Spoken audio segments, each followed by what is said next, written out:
Nakakaiyak, nakakakilig. Nakakatawa, nakaka-inlove. Dear MOR.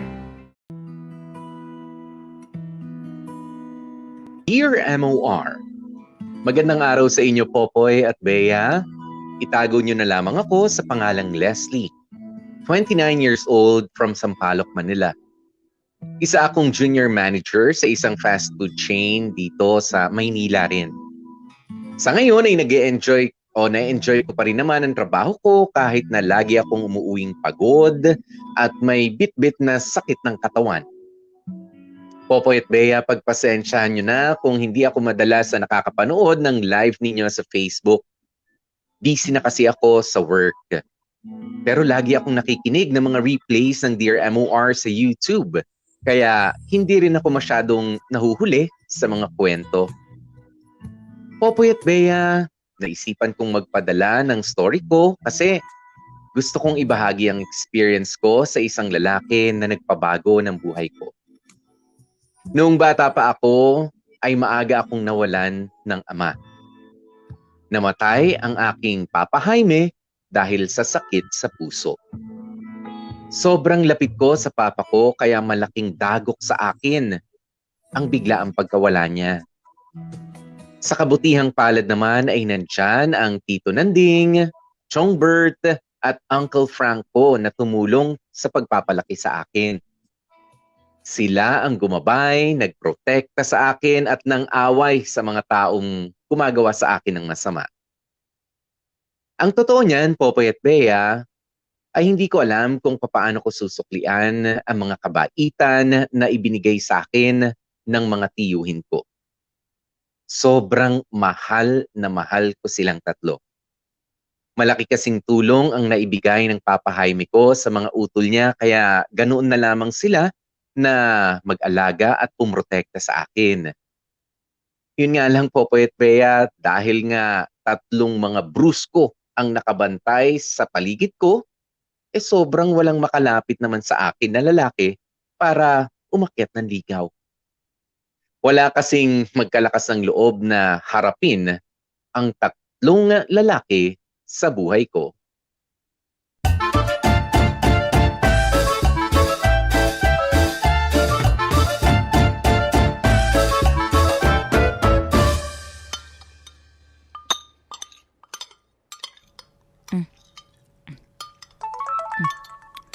Si Mel? Ang aga naman yatang tumawag nito. Hello, Mel. Hello, ma'am. Good morning. Good morning din. Ba't ka napatawag? May problema ba? Wala naman, ma'am. Tatanong ko lang po sana kung nagpaalam na sa inyo si Rem. Hindi daw po siya makakapasok. Oo. Nagsabi siya sa akin kagabi, bale si Ian muna yung makakasama natin ngayon sa party. Okay po. Sige, ma'am. O sige na, kita-kits na lang sa venue. Huwag malilate ha? Opo, ma'am. See you po.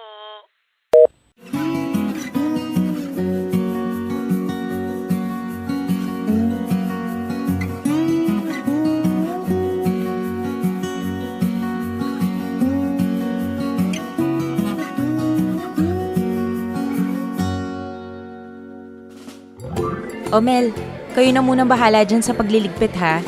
Kakausapin ko muna yung caretaker nitong venue. Sige, ma'am. Ay, alam niyo na po ba kung sino kakausapin? Actually, hindi pa eh. Wait.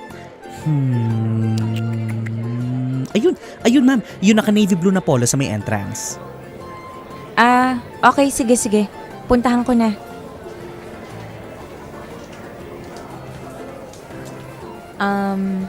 Excuse me, kuya. Hi. Kayo po yung caretaker nitong pavilion? No. Actually, I'm the owner.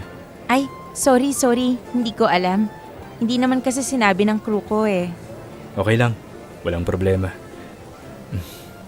So, ikaw pala yung manager nila? Yup. I see. Uy, congrats ha. Successful yung children's party nyo. Thank you. I'm Isaac nga pala. You are? Leslie. Nice to meet you, Leslie. By the way, anong maitutulong ko? Ano lang sana? tatanong lang sana namin kung saan namin pwedeng ilagay yung mga basura namin. Iwanan nyo na lang dyan. Ako na bahala. Sure ka? Yap. Ako din naman maglilinis niyan eh. Hala, nakakahiya naman. Sabihin mo na lang kung saan namin pwedeng itapon, kami na lang. Okay, sabi mo eh.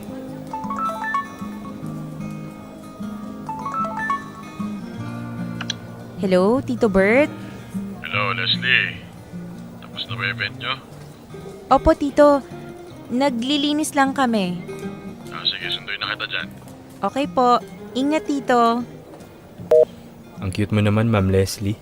May taga-sundo ka pa. Ay, nako. Minsan hindi na siya cute. Ang tanda-tanda ko na para ihatid sundo pa ng mga tito. Well, I guess, kailangan mo nang maghanap ng special someone para may iba nang maghahatid sundo sa'yo. Ay, sana nga. Sana talaga makahanap na ako ng jowa para makagraduate na ako sa mga pagbabantay ng mga tito ko.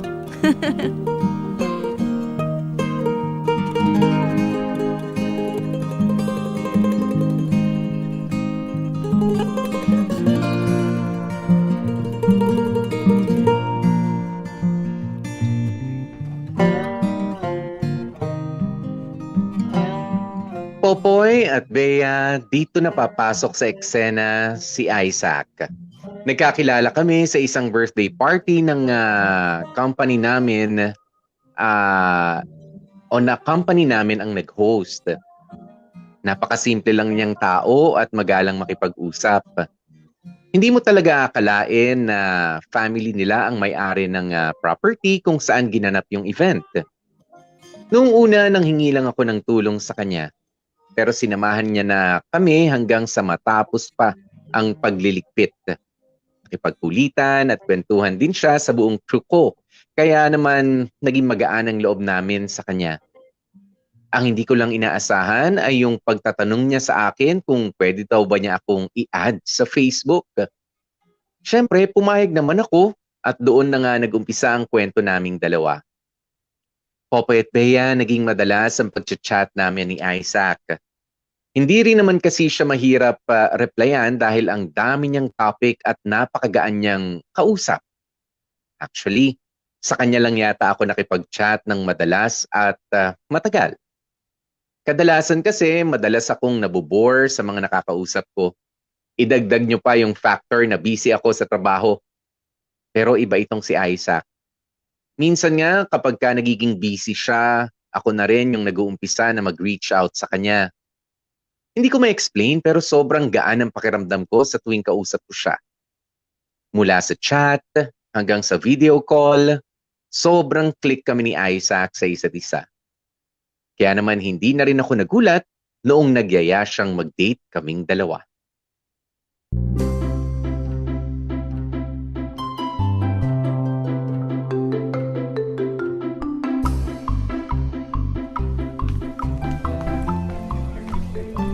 Ma'am Leslie! Ma'am Leslie!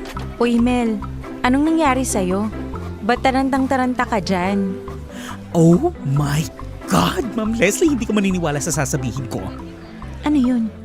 Yung may-ari ng pavilion nung last time na nag-host tayo ng children's party, nandyan siya! Hinahanap ka! Ah, si Isaac. Ooh, Isaac pala ang name niya, ha? Oo, may lakad kami. May date kayo, ma'am? Not sure kung date ba yun or what. Pero, saan kayo pupunta? Hoy, ang dami mong tanong ah. Ay, sorry naman, madam. Gusto ko lang namang malaman kung naliligaw sa inyo si Mr. Pogi. Kasi kung hindi, i-refer niyo na lang sa akin. Pambihira ka. Aagawan mo pa ako ng boylet. Balato mo na sa akin to. Tumatanda na rin naman ang mom nyo. Kailangan ko na ng lalaki sa buhay. Charing lang naman yun, madam. Anyway, pakisabi na lang na hintayin ako sa labas. Mag-aayos lang ako saglit. Ay, sige. Sabihin ko nagpapaganda lang kayo. Gaga! Charing ulit. Sige na, go! At nang makabalik ka na sa gawain mo. Copy, madam.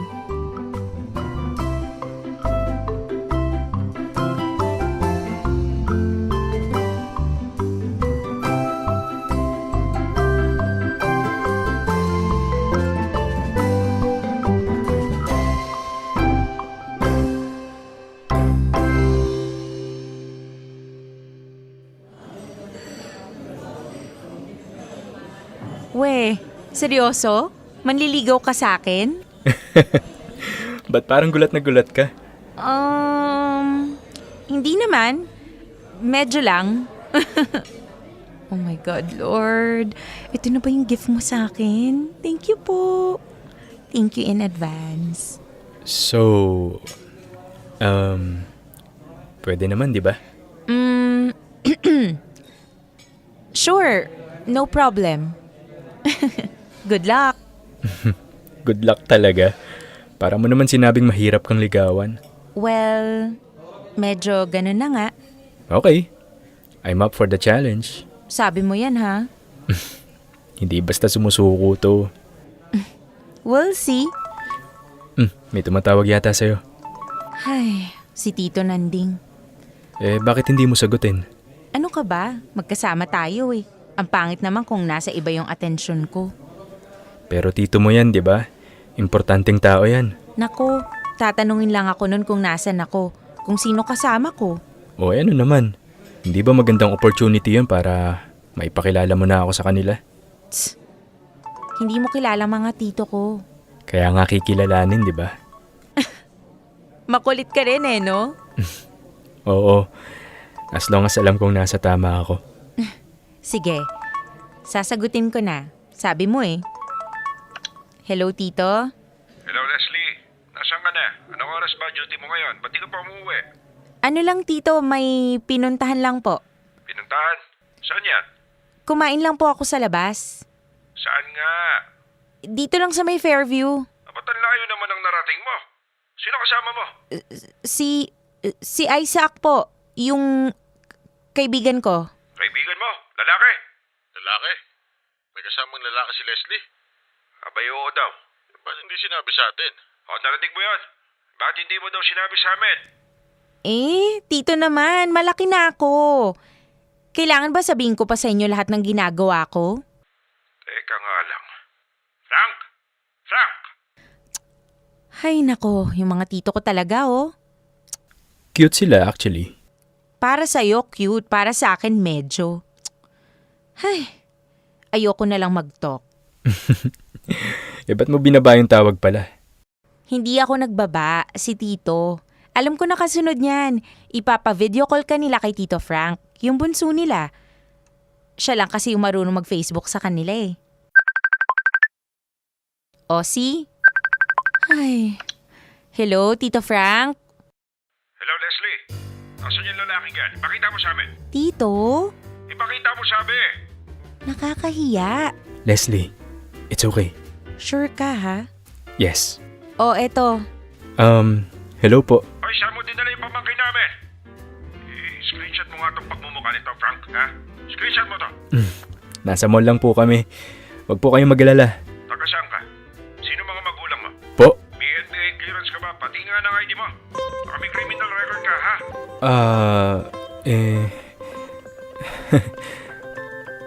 Hindi po. Hindi po ako masamang tao.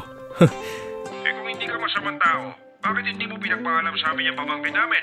Sige po, sa susunod ipagpapaalam ko po siya sa inyo. Alam mo, may kumpare akong polis, baka akala mo. Mong pagbabala ka ng masama yung si Leslie namin. Ay, Saak, akin na nga. Tito, usap na lang po tayo mamaya. Pauwi na rin kami. Bye. Medyo intense yun ah. Sabi ko naman sa iyo eh. Hindi mo naman sinabi sa akin na ganun pala ka-stricto yung mga tito mo. Ay. Oh, ngayon alam mo na. Mahirap akong ligawan dahil may 3 barakong nakabantay sa akin.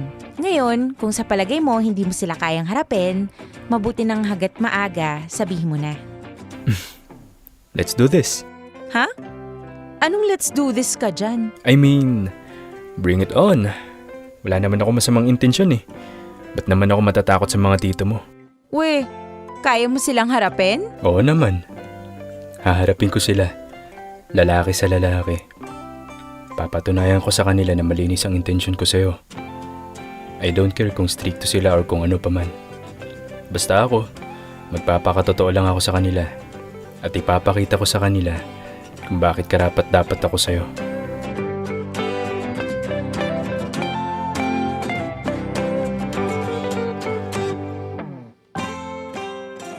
Popoy at Bea, smooth sailing naman kami ni Isaac noong umpisa.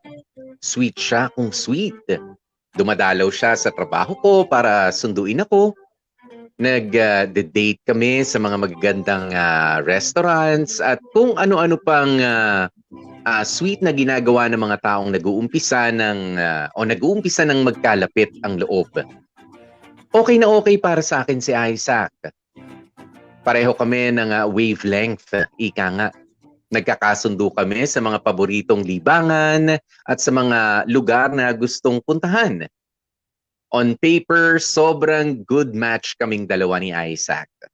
Ang hindi na lang technically okay ay yung pagharap niya kila Tito Nanding, kay Chongbert at kay Uncle Frank. Sa sobrang stricto kasi ng tatlong tiyuhin ko, alam kong may hirapan ng kahit na sino pa mang lalaki na humarap sa kanila. Ano pa kaya yung pakisamahan sila? Popoy at Bea, nag-warning naman ako kay Isaac. Kung gusto niyang makuhang matamis kong oo, ay dadaan muna siya sa tatlong tito kong brusko. Alam ko naman na ako pa rin ang ultimately sasagot kay Isaac, pero kung kaya niyang panindigan ang mga pangako niya sa akin sa harap ng mga taong mahalaga sa akin, tiyak na malayo ang mararating ng pagsasama naming dalawa. Mabuti na lang at hindi ko na kinailangang pilitin siya na humarap sa mga tiyuhin ko dahil siya na mismo ang nagsabi sa akin na interesado siyang makilala sila. Kaya naman matagal naming pinlano ang pagkikita naming lahat hanggang sa dumating na nga ang araw na hinihintay namin.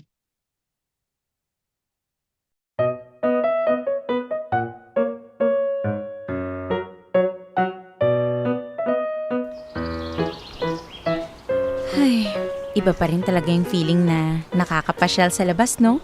Nakakalanghap ka ng sariwang hangin. Sinabi mo pa. Lalo na sa work mo. Palagi kang nasa store. Maliban na lang kung may mga nagbubuk na client para sa children's party.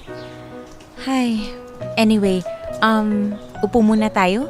Kanina pa tayo naglalakad eh. Sige ba? Hindi ka ba tatanungin ng mga tito mo kung bakit hindi ka pa umuwi? Inunahan ko na sila. Nagsabi na ako na mag-o-overtime muna ako.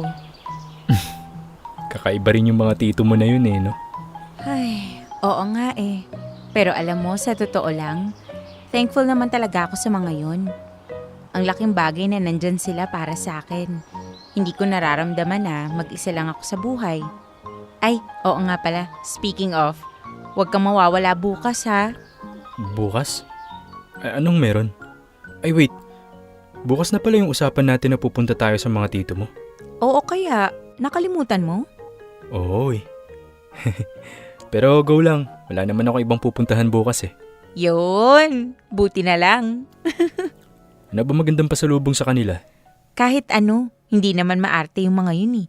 Pero feeling ko, ma-appreciate nila kung bibigyan mo sila ng alak. Talaga ba? O sige, sakto, may imported na alak dun sa bahay. Okay, nga pala, malakas ka bang uminom? Hindi eh. Required ba na dapat malakas uminom pag haharap sa mga tito mo? Hindi naman, pero uunahan na kita ha. Malakas akong uminom eh. Yuck, turn off. Ay, grabe siya. Hindi, biro lang. Wala namang kaso sa akin yun.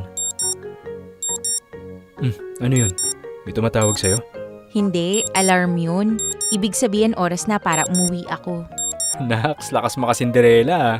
May curfew? Hay nako, sinabi mo pa. Kaya ikaw, galingan mo yung pagharap sa mga tito ko bukas para wala ng curfew tuwing nagkikita tayo. Yes, boss.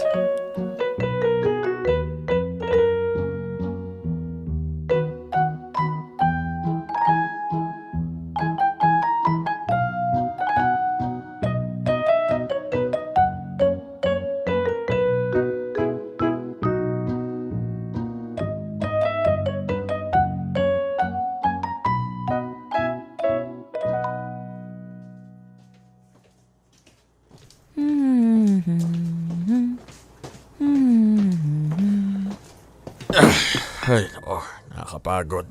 Oh, tito, ang dami naman yata niyang binili niyo. Isang case agad? Nako, sa amin pa lang ni Kuya Nanding, ubos na yan eh. Dadagdag pa si Frank tapos ikaw pa. Sa bagay, Yung boyfriend mo ba, hindi ba malakas uminom yon? hindi ko pa boyfriend yun, tito. Pwede maliligaw. Hindi pa. Hindi ko pa nga siya pinapayagang manligaw officially. Hanggat hindi pa niya kayo nakakaharap. Buti naman. Dapat talaga kilalanin muna namin yung damuhong yan bago pa siya umakyat ng ligaw sa'yo. Sabi ko nga eh.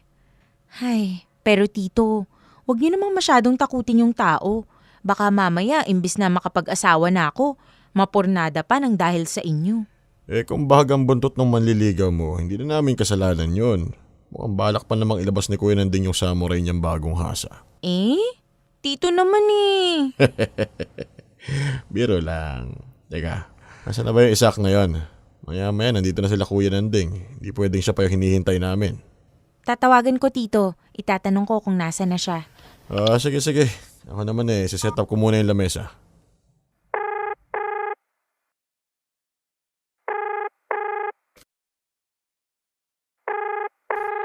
Hello? Leslie? Hello, Isaac? Nasan ka na? Leslie, ano kasi, may emergency? Emergency? Oo eh. Darating yung tita ko galing probinsya. Kailangan ng susundo sa kanya. Ha? Di ba may usapan tayo ngayon? Oo nga eh. Sorry talaga ah. Pwede bang i-move na lang natin yung pagkikita namin ng mga tito mo? Isaac, nakaset na to eh. Excited na nga sila eh. Nakaset up na nga yung lamesa dito. Kaso, biglaan talaga kasi. Wala bang ibang pwedeng magsundo sa tita mo? Wala eh. Iisa lang yung pinsan ko dito sa Manila. Nasa trabaho pa. Nakakahiyakin na tito. Babawi ako next time. Promise. Wala naman ako magagawa kung hindi ka talaga pwede. Sorry talaga, Leslie. Sige na. Ingat na lang. Bye. Alis na ako saglit ha. Kukuha pa ako ng upuan sa bahay. Kulang pa tong upuan mo dito eh. Wag na tito. Ha? Hindi na raw tutuloy si Isaac. Yun lang, ano nangyari? Bigla raw may emergency sa kanila eh. Sus, emergency. Baka naman natatakot lang magpakita sa amin. Ako, mukhang may tinatago yung kaibigan mo ah. Ay, hindi naman siguro tito. Baka totoong may emergency lang sa kanila. Mabuting tao naman si Isaac. Abay, siguraduhin niya lang.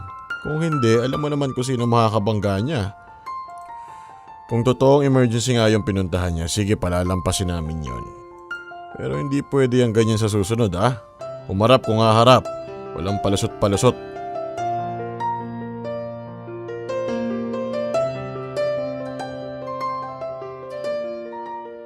Popoy at Bea, sa hindi naasahang dahilan ay hindi nga natuloy ang unang pagharap sana ni Isaac at ng mga tiyuhin ko. Aminin kong nalungkot ako nung time na yon. Pero ang masigit na nararamdaman ko ay yung pagkapahiya. Napahiya ako sa mga tito ko kasi ang ganda pa naman ng pagkakabida ko kay Isaac sa kanila.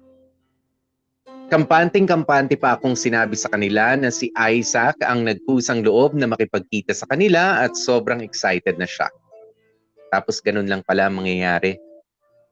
Hindi ko tuloy masisi ang mga tiyuhin ko na pagdudahan din siya.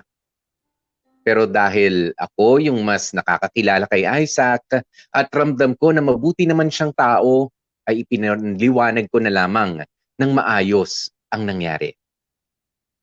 Popoy at Bea, ang totoo, masama ang loob ko noon kay Isaac. Yun ang unang beses na sumama ang loob ko sa kanya. Pero napatunayan niya naman sa akin na totoo yung excuse niya. Nag-send siya sa akin ng update real time. Nag-send siya ng pictures ng pagsundo niya sa tita niya. Kaya naman binigyan ko siya ng benefit of the doubt. Hindi niya naman siguro ginusto na magkaroon nga ng aberya.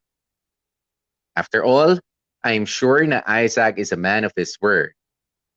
Ramdam ko yun sa tuwing nag-uusap kami. At sigurado akong patutunayan niya rin yun sa mga tiyuhin ko pagdating ng araw. Dear MOR. Ang mga kwento ng puso mo. Dear MOR.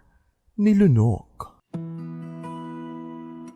Popoy at Bea, pagkatapos nga noong naudlot na paghaharap nila Isaac at ng tatlong tiyuhin ko, todo ang paghingi ni Isaac ng sorry sa akin. Madali ko naman siyang inabsuelto noon dahil valid naman yung excuse niya. Pero may mga pagkakataon na nabibring up niya ulit yon at hihingi na naman siya ng sorry. Nangako naman siya na babawi siya sa akin. Naging mas ma-effort siya sa pagsundo sa akin sa tuwing matatapos na ang work ko. Naging extra sweet at expressive din siya sa akin. Ipinaliwanag ko naman sa kanya na hindi niya kailangan magbigay ng sobra-sobrang effort para lang patunayan na sincere siya sa paghingi niya ng sorry. Pero likas naman na sincere itong si Isaac, kaya naman siya na rin ang gumawa ng paraan para makabawi talaga siya sa akin. Popoy at Bea, si Isaac na ang kusang nagsabi sa akin na gusto niyang matuloy na nga ang naudlot na paghaharap niya o paghaharap nila ng mga tiyuhin ko.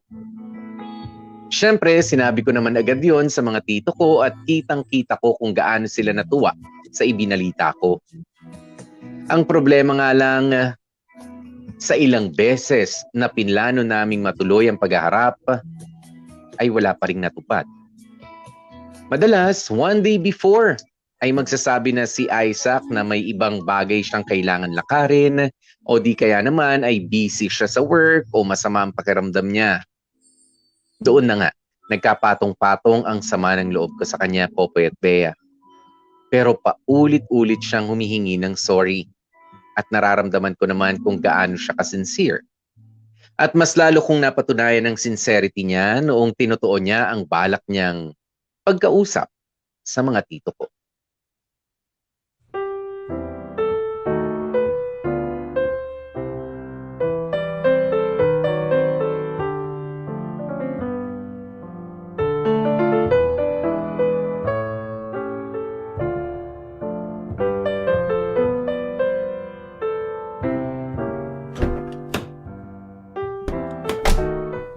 Ready ka na?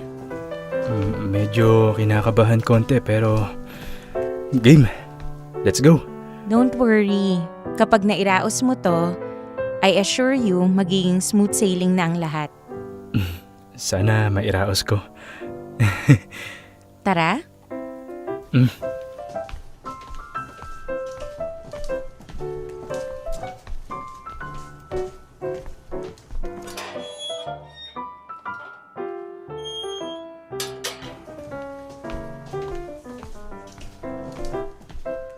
Oh, nandito na pala si Leslie, oh.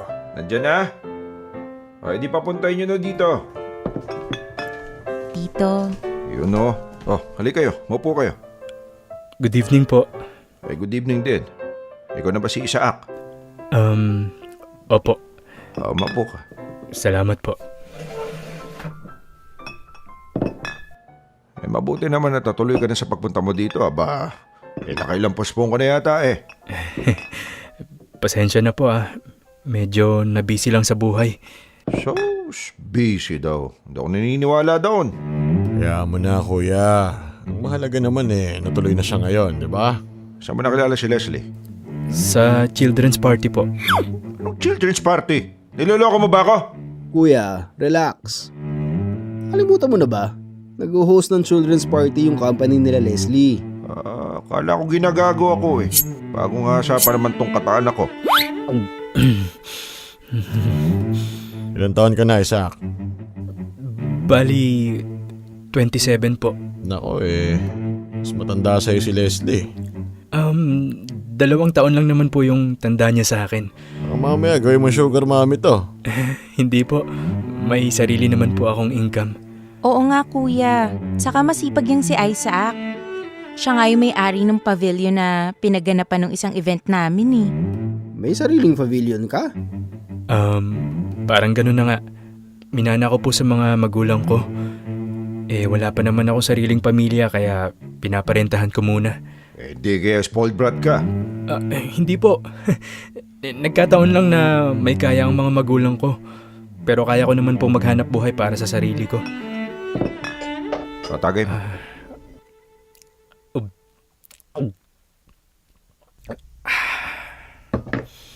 Ngayon, paliwanag mo sa amin. Bakit mo kami pinaasa ng ilang beses na pupunta ka dito, tapos hindi ka naman tumuloy? Naduduwag ka bang magpakita sa amin? Hindi po. Kung totoong naduduwag ako, hindi naman ako magpapakita dito sa inyo ngayon, di ba? Ay, ba't parang nininervyos ka? Medyo kabado lang. Diretsoy na kita, bata ha. Mainit ka sa mata namin.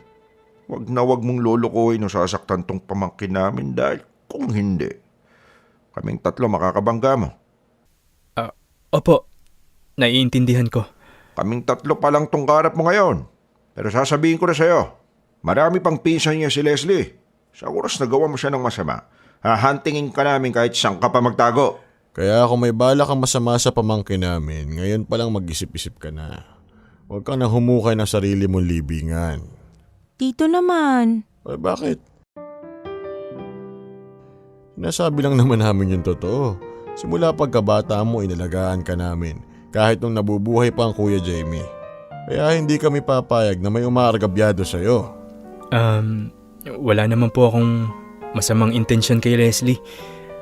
Alam kong mahirap pang paniwalaan ngayon kasi unang beses pa lang nating nagkaharap-harap. Pero wag po kayong mag-alala. Habang tumatagal, mas makikilala ninyo ako. Hindi ko sasayangin yung tiwalang ibibigay niyo sa akin.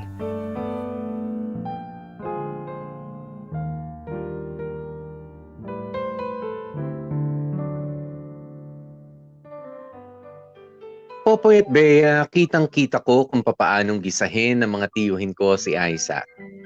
Kulang na lang ay lumubog si Isaac sa kinaupuan niya sa sobrang kaba.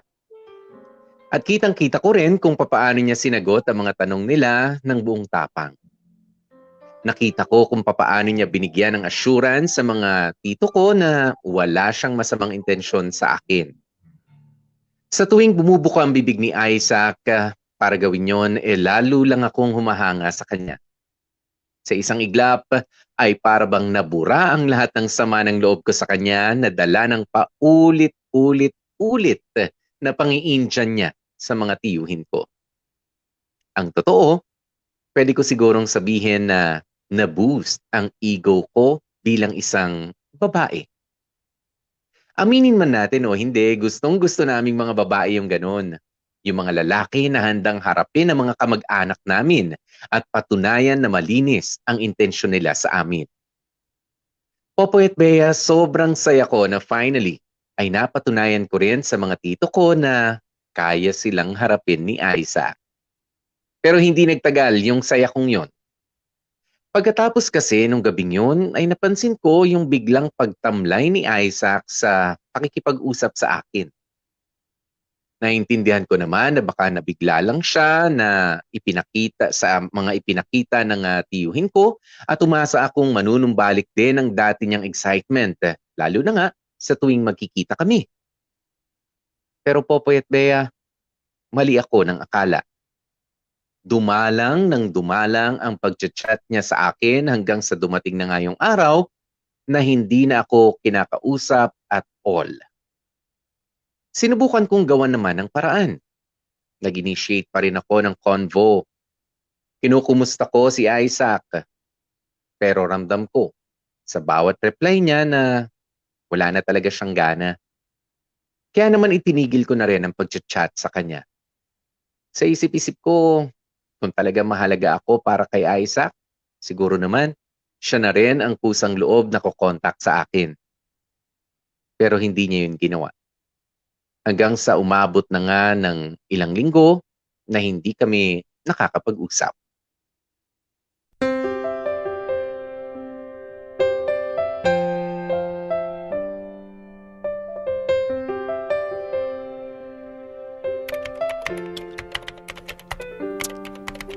Ay, ba't ba hindi ako makapag-concentrate? Ay. Relax ka lang, Leslie. Okay? Relax. Inhale. Exhale. Ano naman kung hindi mag-text sa'yo si Isaac? Ano naman kung tumigil na siya sa panliligaw sa'yo? Hindi siya kawalan.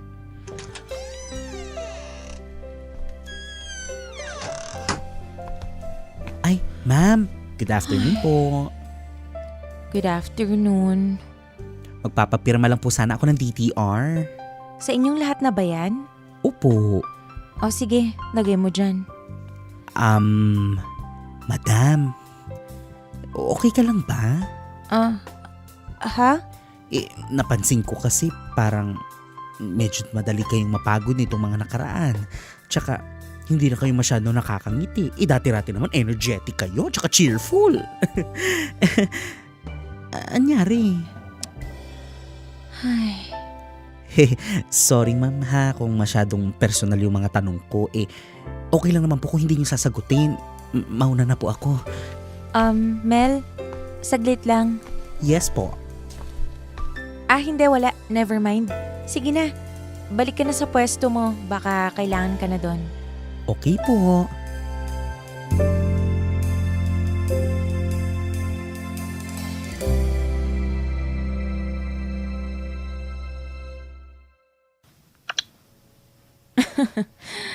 Hanggang ngayon, wala pa rin paramdam yung mokong na yun Pambihira.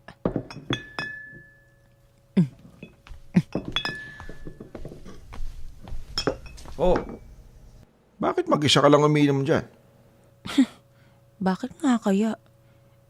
Bakit nga kaya mag-isa lang ako? Ikaw hindi ka na nag-aaya ngayon. Kamusta trabaho mo? Ayos lang. Yun lang? Ayos lang? Wala ka ba ikukwento? Wala namang bago. The same, parehas pa rin naman gaya ng dati. Okay, bakit ka uminom mag-isa? May problema ka, no?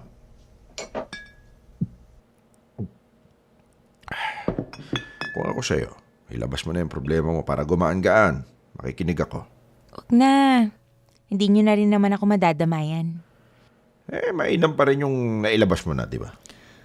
Ay, Sige na, huwag ka na mahiya. Mukhang hindi tungkol sa trabaho yung problema mo. Yung Isaac ba? Anong ginawa niya? Sinaktan ka ba niya? ewan ko, Chong.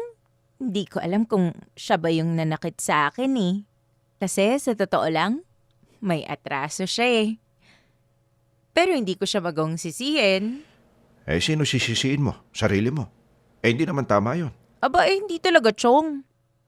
Hindi siya yung sisisihin ko. At mas lalong hindi ang sarili ko, kundi kayo. Ako? Anong kasalanan ko sa'yo? Kayo! Ikaw! Si Chong Bert! Saka si Chong Frank! Kung di dahil sa inyo, hindi ako lalayuan ni Isaac. Kung hindi kayo nangialam, hindi sana siya titigil sa panliligaw sa akin. Hindi naman kami nangingialam. Kinikilala lang namin yung mga taong papasok sa buhay mo. Hindi nga kayo nangialam. Pero dahil sa pananakot at pagbabanta ninyo, napanghinaan ng loob yung tao. Kaya ayan, umatras na. Tumigil na nang walang paalam. Hindi naman namin kasalanan kung mahina ang loob ng manliligaw mo. Kung dyan pa lang mabilis na siyang sumuko. Anong klaseng buhay pa kaya ang kaya niyang ibigay sa'yo? Sige nga. Tito, matanda na ako. Konti na lang lagpas na ako sa kalendaryo. Kailan niyo ba ako hahayaang magdesisyon para sa sarili ko? Binibigyan ka naman namin ng kalayaang magdesisyon para sa sarili mo. Ayaw lang namin na magkamali ka. Ano naman kung magkamali ako? Kasama naman sa buhay yun Kailangan yun para maging malakas ako. Para matuto akong tumayo sa sarili kong paa. Kung habang buhay niyo akong babantayan, paano na lang kung bigla kayong mawala? Anong mangyayari sa akin? Nga? Leslie, anak, huwag mo naman akong pagtaasan ng boses. Hindi, Tito. Sumusobra na kasi. Sobra na yung pangingialam niyo sa buhay ko. O mas maganda sigurong tanungin ko kung may sariling buhay pa ba ako. Kasi simulat sa pool, kayo na yung nasusunod Kayo yung nagdidesisyon para sa akin. Kulang na lang kayo yung huminga para sa akin eh. Leslie, Sorry tito ha. Ngayon lang ako nakapaglabas ng sama ng loob eh. Kaya lulubos-lubusin ko na. Huling pangingialam niyo na to sa akin. Dahil simula ngayon, ako nang masusunod sa buhay ko. Hindi na ako papayag na pakialaman ninyo ako.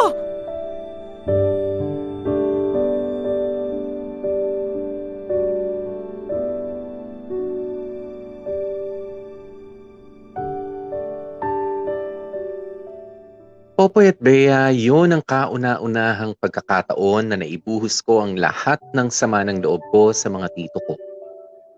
Alam kong hindi maganda na napagtaasan ko ng boses si Tito Nanding. Pero para sa akin kasi ay umabot na kasi sa sukdulan yung pakikialam nila sa buhay ko. Naniniwala naman akong gusto lang nila akong proteksyonan sa mga pwedeng makapanakit sa akin. Pero nang dahil sa panghihimasok nila sa personal kong buhay, ay sila patuloy yung naging dahilan kung bakit ako nasasaktan ngayon. Nasaktan ako ng mga taong walang ibang ginusto kundi ang protektahan ako. Masakit, pero hindi ko pwedeng ibaling sa kanila ang lahat ng sisi. Oo, mali na pakialaman pa rin nila ako sa edad kong ito. Pero para sa akin, mali din ang ginawa ni Isaac. Nabigla na lang siyang nawala na parang bula. Yung bigla siyang nawala ng gana matapos ang una at huli niyang pagharap sa mga tiyuhin ko. Popoy at Bea, nasaan na yung sinabi niyang handa siyang harapin sila ng lalaki sa lalaki at ipaglalaban niya ako? Ano nangyari sa ipinagmamalaki niyang hindi siya basta-basta sumusuko? Naguluhan ako bigla, Popoy at Bea. Hindi ko matanggap noong una. Masyadong mababaw yung dahilan ni Isaac para itapon na lamang ng basta-basta yung nasimulan sana namin. Nasa denial stage ako ng grief. Hindi ko matanggap na madali lang niyang nakalimutan ng lahat ng mga sinabi at ipinangako niya sa akin. Kaya naghanap ako ng kasagutan. Nag-stalk ako sa friends list niya at sa mga recent posts niya. Hanggang sa natuklasan ko na may iba na pala siyang idinidate. Correction, may iba din siyang dinidate habang naniligaw sa akin. Ang sakit, Popoy at Bea. Pero at least, mas malinaw na ang lahat. Napaniwala ako ni Isaac sa mga peking pangako niya. Nilunok niya ang lahat ng mga sinabi niyang magagandang salita sa akin. Nasayang ang lahat ng galit ko sa mga tiyuhin ko dahil all along, tama pala sila ng hinala kay Isaac. After all, sila talaga ang mas nakakaalam kung ano ang makabubuti sa akin. Kaya naman, noong down na ako, ay wala akong ibang nilapitan, kundi ang 3 tito ko.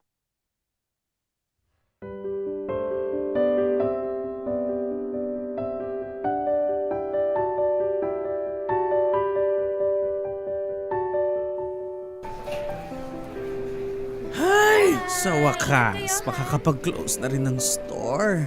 Ang daming customer ngayon, grabe. Whew. Sulitin niyo ang pahinga niyo ha. Yes, madam. Susulitin ko talaga yan. Mel? Po? May gagawin ka ba after ng shift? Papahinga lang ako, madam. Bakit niyo po natanong?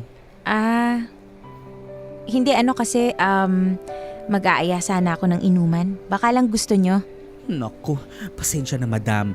Pass muna aketch. Pagod ang lola niyo eh. Baka isang shot pa lang paglamayin niyo na ako. Sa bagay. Next time na lang, madam, ha? Babawi ako, promise. Sabi mo yan ha? Yes, madam. Okay. Iwan muna kita dyan, madam, ha? Tapusin ko lang tong nililigpit ko para maaga makauwi. Go. Ay, try ko nga kila tito.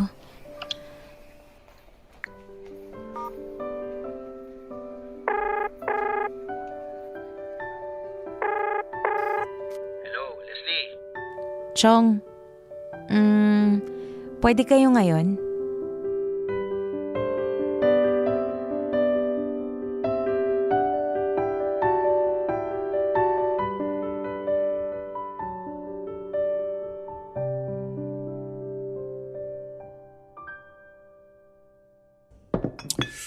Sinasabi ko na nga ba, hindi mo pagkakatiwalaan yung hayop na yun eh. Nako, sa ilatsa pa lang na mukha, alam mong wala nang gagawing mabuti eh. Ano naman kasing babae ka? Ayaw mong makinig sa amin eh. Tingnan mo tuloy nangyari sa'yo, iiyak-iyak ka ngayon. Kuya Bert, huwag mo namang sisihin yung bata. Karamay ang kailangan niya ngayon, hindi sermon. Nako, ayaw na ayaw niya ng ganyan. Yung tinatawag siyang bata. Kahit naman ayaw niya, wala siyang magagawa eh. Kahit na pumuti pa lahat ng buhok niyan. Hanggat nandito pa tayo, baby pa rin natin yan. Di ba, Leslie? Tama na, huwag ka na umiyak. Ibig ko sabihin, sige lang, iiyak mo lang yan para gumana ang pakiramdam mo. Kailan mo ba nalaman na may iba nang nililigawan yung Isaac na yon? Hindi lang nililigawan, Chong. Sila na nung bago niyang babae. Yun lang. Gano'n na sila katagal? Magto 2 months na. Shush, pwede pang buwagin yan? Huy, kuya. Hindi, biro lang.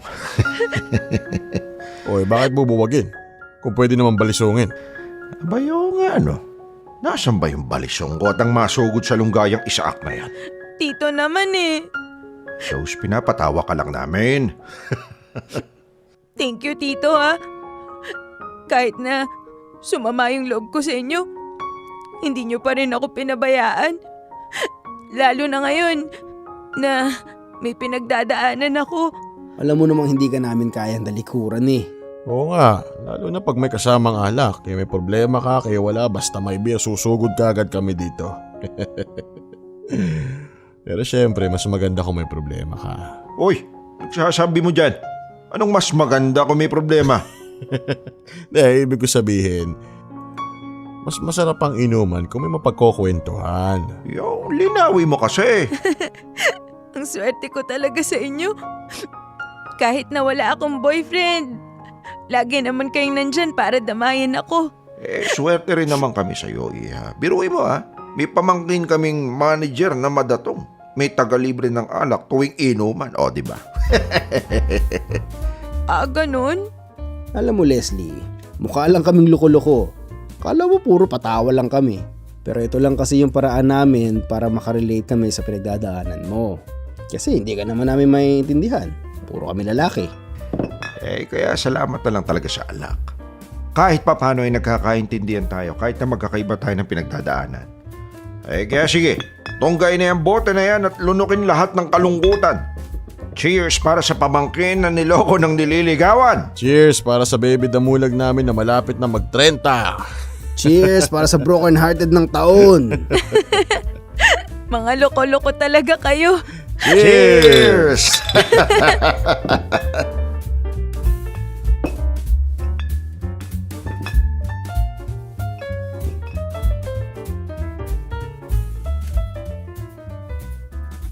Popoy at Bea, nilunok ko nga ng tuluyan ng galit at sama ng loob ko sa mga tiyuhin ko. Mabuti na lang at hindi pa rin nila ako tinatalikuran kahit na nagkaroon ng konting hindi pagkakaunawaan. Doon ko napatunayan kung gaano talaga nila ako kamahal. Medyo nahihiya ako kasi napagtaasan ko ng boses si Chonanding. Tapos ngayon, ako yung mukhang kawawa dahil sa poor choices ko sa life. Pero okay na rin na nangyari yung confrontation na yun kasi simula ngayon ay paninindigan ko na yung sinabi ko na huling pakikialam na nila yun sa buhay ko. Ipinaliwanag ko naman yon ng maayos sa kanila at naintindihan naman nila yung side ko. Bibigyan na nila ako ng kalayaan na magpasya para sa sarili ko. Pero nangako pa rin sila na anuman ang mangyari ay hindi pa rin nila ako iiwanan. Sa ngayon, Popoy at Bea, ay may konting hang-ups pa ako kay Isaac pero dahan-dahan ko nang nailalayo ang focus ko sa kanya. Dumalas din kasi yung pagyayaya ng mga tiyuhin ko na gumala-gala para maka-get over na raw ako. magiging lesson para sa aming lahat ang pagdating ni Isaac sa buhay namin. Yun na lang ang silbi nila sa akin. O yun na lamang ang pinakamahalagang silbi ni Isaac sa akin, yung maging aral. Masakit man ang naging ending namin, okay na rin. Kesa naman nagkaroon ako ng boyfriend na two-timer. Hanggang dito na lamang ang maikling kwento ko, Popoy at Bea, at salamat sa pagbabasa. Also, thank you sa patuloy na pagpuproduce ng show ninyo sa kabila ng mga challenges na kinakaharap nating lahat ngayon. Saludo ako sa team ng Dear MOR. Lubos na gumagalang, Leslie. Dear MOR. Ang mga kwento ng puso mo. Dear MOR. Nilunok.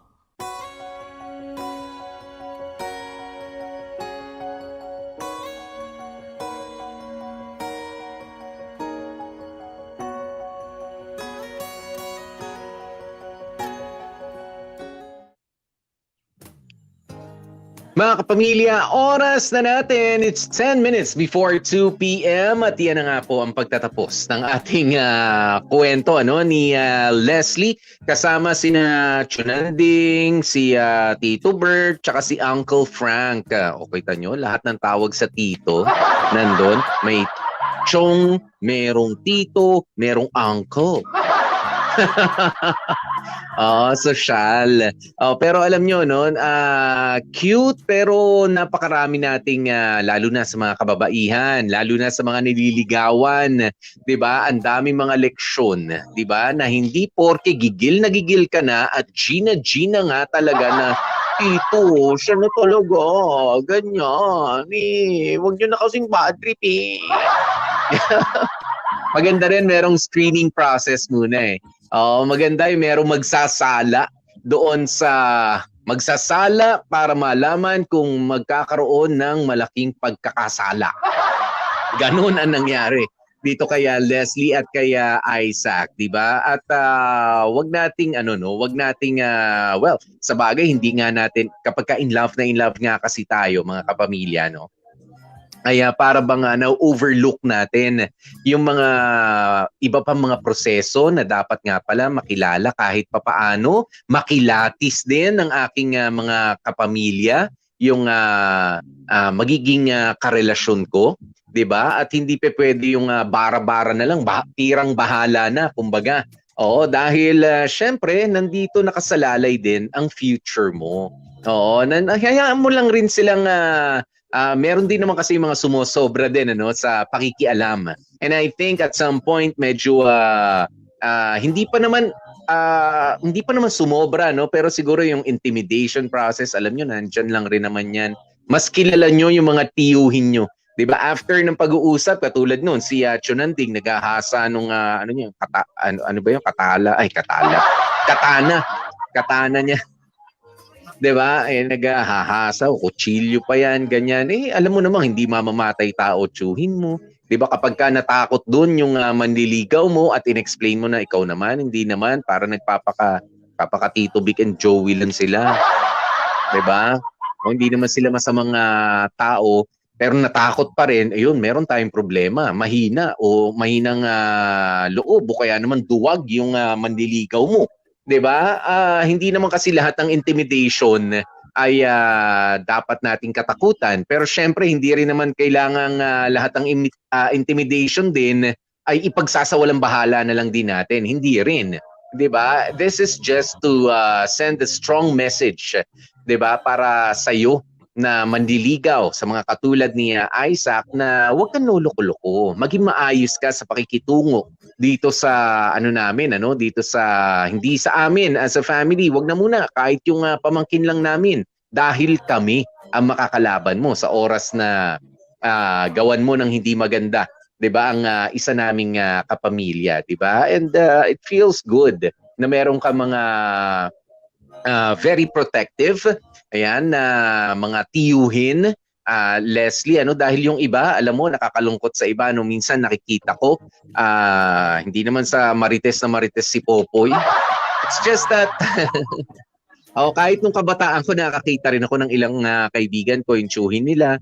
Diba, nagiinom lang dyan, tapos yung manliligaw nila nandyan, parang, oy, ganun lang, parang wala na. Tapos medyo hindi ganun kaayos yung manliligaw nila, pero dahil sa walang pakialam sa kanila yung tsuhin nila, parang, alam mo, iniisip-isip mo rin. Diba? I'm sure meron kayong mga kaibigan na ganyan na parang walang pakialam sa kanila.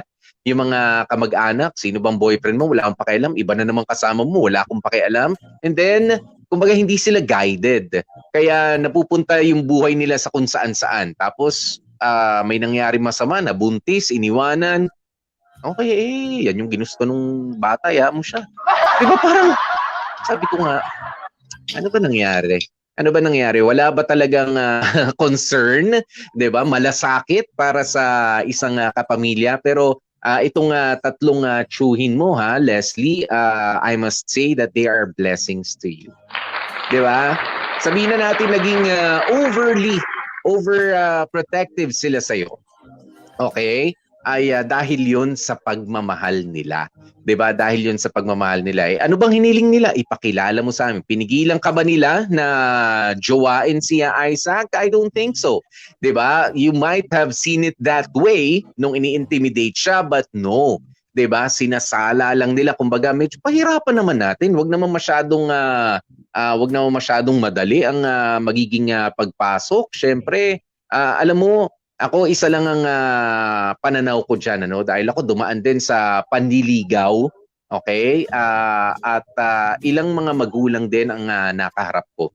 Kapag ka talaga maayos kang tao, maganda ang intention mo sa nililigawan mo, alam mo, kahit pa ang plano nung tatay o ng mga tsuhin ay intimidate ka, 'di ba? Intimidate ka. Kapag ka nakita nila na prim and proper ka, may magalang ka at maayos ka makipag-usap, alam mo, kahit pagkayayabang pa niyan, 'di ba? Pagka humarap ka naman sa kanila, ako naranasan ko 'yan na intimidating daw, kumbaga may hindi naman mayabang, kumbaga medyo maangas yung tito, yung tatay. Pero nung humarap ako, nung college ako, wala naman silang nagawa. Maayos naman na nakipag-usap sa akin.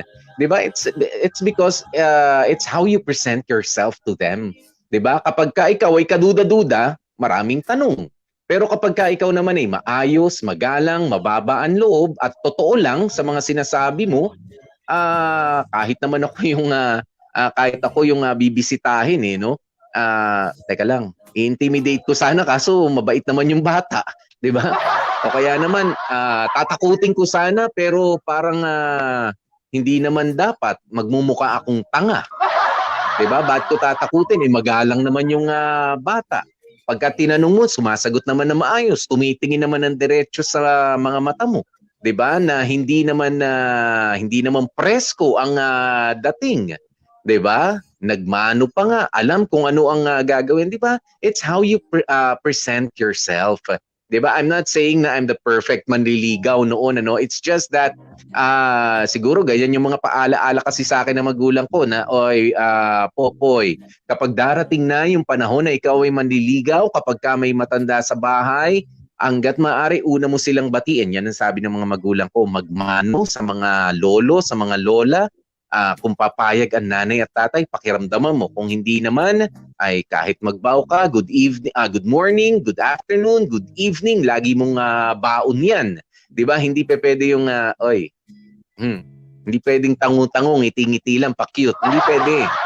'Di ba? Ang turo ng magulang ko, matuto kayong makipag-usap, 'di ba, ng tao sa tao. At 'di ba? You don't kapag ka ikaw medyo nakikiramdam, huwag ka masyadong loud, huwag ka naman masyadong presko. Kung uupo ka, hangga't dun lang sa pinakasulok, sa sulok ka lang. Kasi yung iba parang kala mo napaka-importante, kung makaupo pa para nakaganyan pa. 'Di ba? Upo ka muna diyan, umupo tapos nagtaas pa ng ganyan, dumi-4 pa. 'Di ba? Huwag masyadong huwag masyadong presko, mga brad. Kaya hindi naman sa sinasabi natin magpakitang tao tayo. It's just that yung respeto, 'di ba? Nandun ka, kakausapin ka. Sumagot ka lang ng tama. Kung hindi mo kayang sagutin yung mga tanong, hindi. 'Di ba? Kung hindi mo alam, hindi mo alam. 'Di ba? Kung alam mo, di sagutin. Ganun lang 'yun. Ganun lang kasimple sa panliligaw. 'Di ba? Nakakatawa naman itong message ni Abigail Enriquez. Sabi niya, na-add to cart ka, Leslie, ni Isaac, pero hindi na check out. Oo. At least nakita ka, no? Kasi nga two-timer pala itong si Isaac, 'di ba? It's a blessing in the end. Ayan. Sabi ni Riven Del Rosario, hindi ko feel. Never ko pa kasing na-try na humarap sa parents eh. Ayan. Alam mo, Riven, di ko alam kung nagbibiro. Totoo ba yan? Totoo ba? Hindi mo pa naranasan na humarap sa parents? Sige. Pero maraming salamat na sa pa-20 Swedish krona mo na naman Ayan, si Mark Louis Spiritu, maganda pala na sala pala muna ng mga tito mo si Isaac. Ayan, lumabas din ang tunay niyang kulay. You see? Ayun na nga. Sina Aliza May Monieva, nag-enjoy ang mga mananahi dyan sa may Mika's beddings and pillowcase. Ayan, sina Ate Nika, Eliza, Ate Isay, Ate Annie, Ate Jen and Kuya Soy. Salamat po sa inyo. Oo. Sabi niya, Melanie, iba na po ang panliligaw ngayon, Popoy. Excuse me, no. Kasi hindi pa pwedeng may iba dahil yan pa rin ang tinuturo ko. Alam nyo naman, alam ng iba sa inyo, no, dalawa yung lalaking mga anak ko. 'Di ba? Dalawa manliligaw yan in the future. As early as now, yung binatilyo ko, sinasabi ko na sa kanya, no, GMRC, 'di ba? Good manners and right conduct. Yan ang babaunin mo. Papasok ka sa bahay na may bahay, syempre, wag ka namang masyadong presko. 'Di ba? Alamin mo ang rule sa bahay. Kumbaga, iba ang hari diyan. Kung ganito ang ginagawa mo sa bahay natin, manliligaw ka na. Yun, yung mga tinuro ko sa inyo. You say o at opo, magmano sa mga lolo-lola, tapos you call sir and ma'am doon sa mga liligawan ninyo. Actually, sabi nung anak kong binatilyo, no, dati naman, ayoko na ganyan. Sabi ko, no, I'm just telling you now, as early as now. 'Di ba? Na you don't call tito, tita right away. 'Di ba? Ipakikilala ka pa lang. Yung iba ganun tito, tita. Hindi kita kamag-anak. May mga ganyan magulang. 'Di ba? So if you call them sir, you call them ma'am, 'di ba? Ay ganoon. Kumbaga, hindi ka nila mahihiritan ng medyo baka ma-offend ka pa, masira yung diskarte mo. Ganun dapat. Ayan, si Marvin, tama lang ang naging aksyon ng mga tiyuhin mo. Ibig sabihin, hindi sincere sa'yo si Isaac. Ako nga, hinaharap ko dati kahit sino pang ipakilala sa akin ng asawa ko. Lalo na nga yung mga kaibigan niya, mga babae. Kala niya, matatakot ako Mga babae talaga. Pero may mga ganyan ding resback, nakakatuwa. Minsan sila kasi yung kikilatis. 'Di ba? Minsan mas mga matatalak yung mga babae, mga kaibigan. Yan yung mga walang preno yung bibig. Talaga. Parang ikaw ba yung nakita ko doon sa sa bookstore? Yan yung mga ganyan na tanong. Parang ikaw yun oo. Sabihin mo kapatid ko yung kasama ko. Ano ka ngayon? 'Di ba? Ate ko yun Huwag kayo mag-alala. Kung gusto nyo, ito nga picture namin, ate ko. Ayan. Okay. Si Riven, sabi niya, hindi pa ako nagka-girlfriend, Popoy. Mas malabo ata sa blurred na magka-love life ako. Blurred na nga, malabo pa. Salamat sa 55 Swedish kronas mo.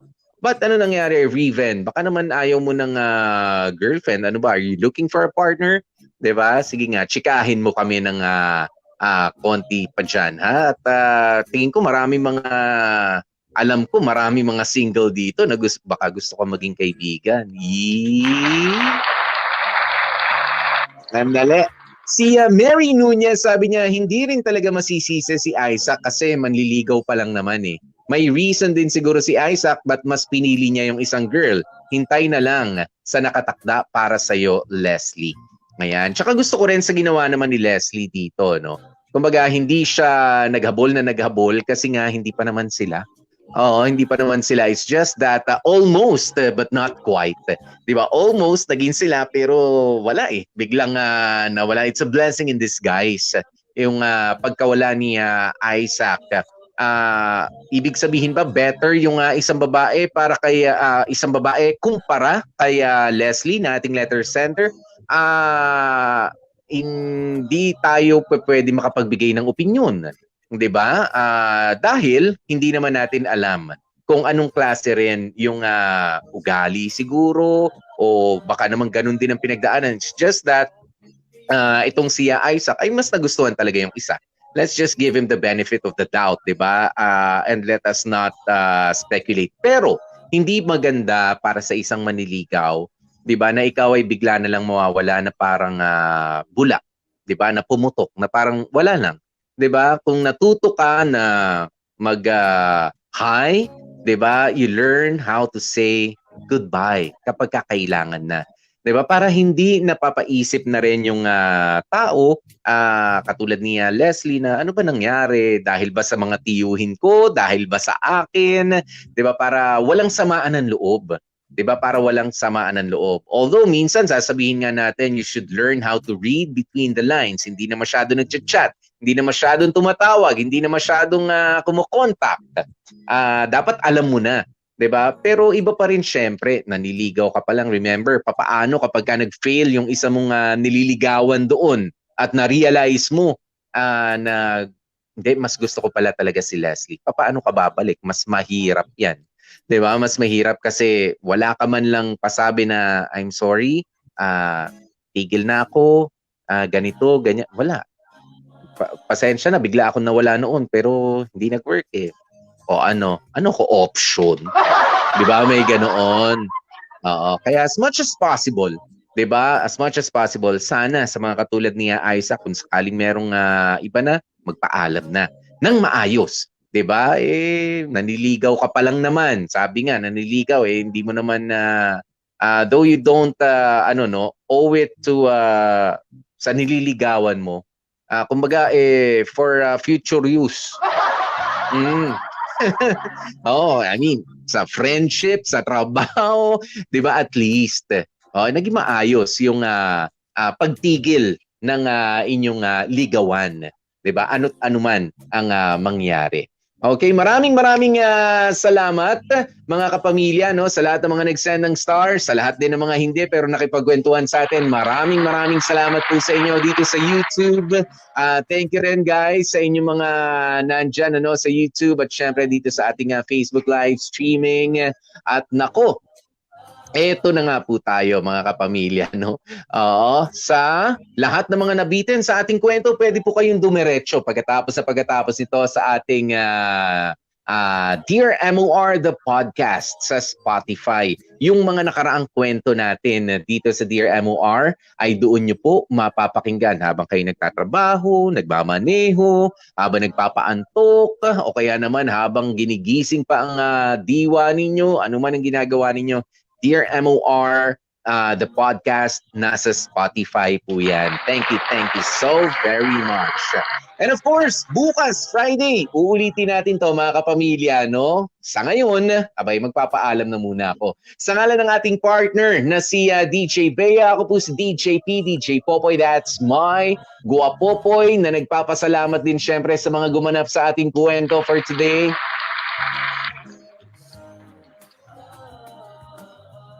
Si Leslie ay binosesa ni Jamie Rubio. Si Chonanding, si Jag Kamat naman.